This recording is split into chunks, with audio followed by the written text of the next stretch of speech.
So in one of my most recent YouTube videos, I got this comment that I am going to be answering today.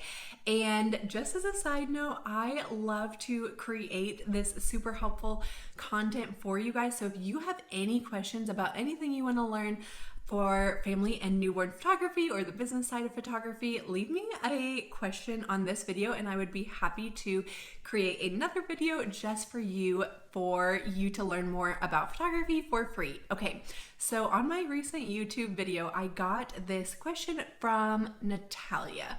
She said, OMG, never stop doing these videos, so helpful, which is very sweet. And then she said, can you do a video on your go-to lenses for family photography? So that is what I'm going to be talking about in this video. I'm going to be showing you all of my gear that I use for family photography, and then I'm going to be showing you kind of which ones are my favorite lenses and what I think kind of the bare minimum is if you are looking to get started in family photography and don't know what gear to buy. So I'm going to be leaving links for all of these things in the description below if you are someone who is looking to purchase new cameras or lenses or anything like that. So let's go ahead and get started. My primary camera body right now is my Nikon Z6 III. I am a Nikon girl, and when I switched over to mirrorless, I stuck with Nikon because I love it. So I use the Nikon Z6 III.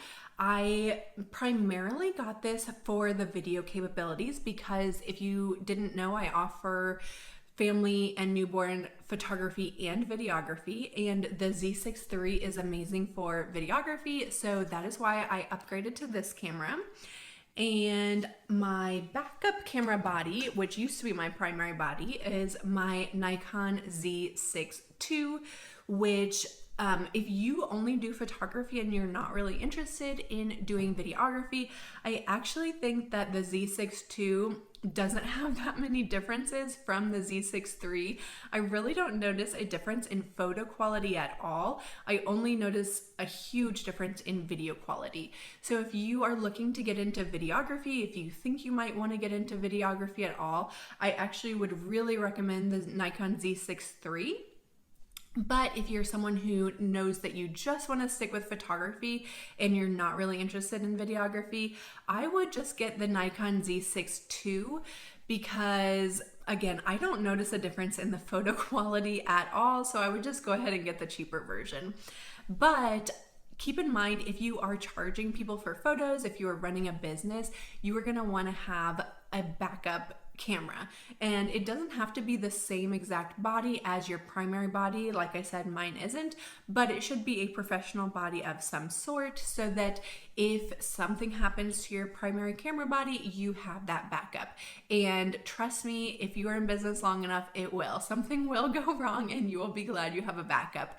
One time I was shooting a wedding and I had 3 camera bodies at this time, and I was so glad that I did because I had an issue with my primary and my backup camera body and had to go to my backup camera body. So always have backups. That is like the rule number 1 of business, right? Okay, so those are my 2 camera bodies, and now to get to the real question is, what lenses do I use for family photography? So for the longest time, my go-to lens was my 50mm 1.8S. So when I was a wedding photographer and I had DSLRs, I loved my 50mm 1.4 from Nikkor. And then when I switched to family photography and I switched over to mirrorless, I decided to go with the 50mm 1.8S instead of the 1.4 because of like the higher quality of the lens, and I really don't need to go down to 1.4. I'm totally fine with 1.8. I never shoot that wide open anyway. My go-to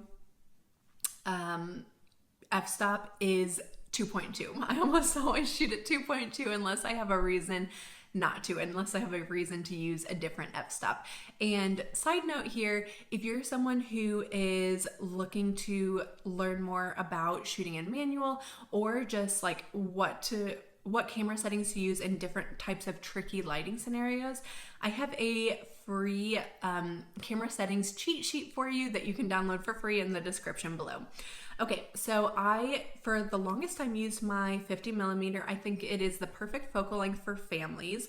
When I was doing wedding and engagement photography, I loved the longer focal lengths like the 85 and the 135, and just used the 50 millimeter if I needed something wider. But for families, I feel like you really need to get a lot closer to them than you do if it's just a couple. Like the kids need to see you. You need to be interacting with them and engaging with them. And so you need to be able to get closer to them than you would be able to if you were using, let's say, an 85. So I love the 50 millimeter focal length for families, and it worked well for me for newborns as well, or anything in home, I guess I should say.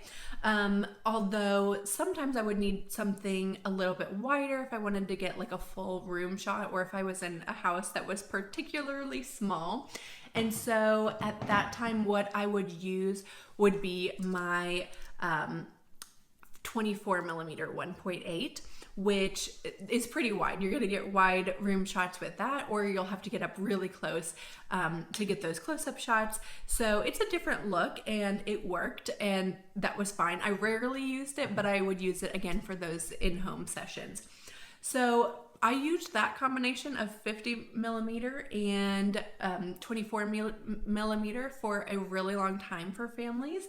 And then I decided to get my 35 millimeter 1.8, and I got the 35 millimeter again for video. And that is because I am someone who, I don't know why, but like I just don't have very steady hands. And even in photography, I find I have to have my shutter speed higher than other people do. Otherwise I'll get camera shake in my photos. So I never go below 1/200 with my shutter speed. I know some people go down to like 1/160 or 1/100. I would never do that. I would just get blurry photos. And I kind of had the same issue with video, that when you have longer focal lengths when you're doing video, it tends to look a little bit more shaky. And so I actually got the 35 millimeter to help it look not as shaky when I do video. And I just found that like I do like this focal length for families as well, like for photography.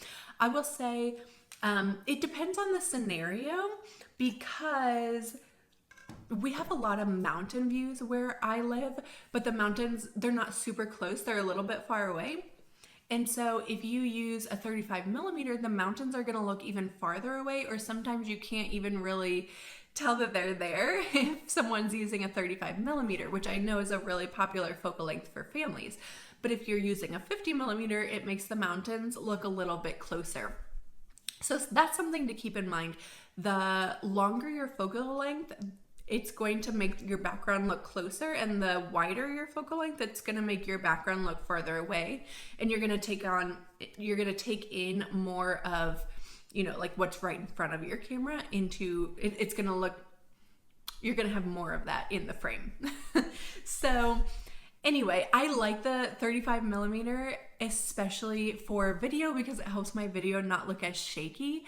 But if I weren't doing video, I would probably just use the 50 millimeter. I do like the 50 millimeter focal length better than the 35, and I know that's kind of controversial, but for video, like I said, works out really well. And then I also have an 85 millimeter, and I just don't use it very often with families. I used to love that focal length, but now I only use it for things like seniors or headshots, or the rare times I do couples now, I'll use the 85. But for the most part, I like to just kind of keep one lens on my camera for the whole session. So if I'm doing video, I will just do the 35.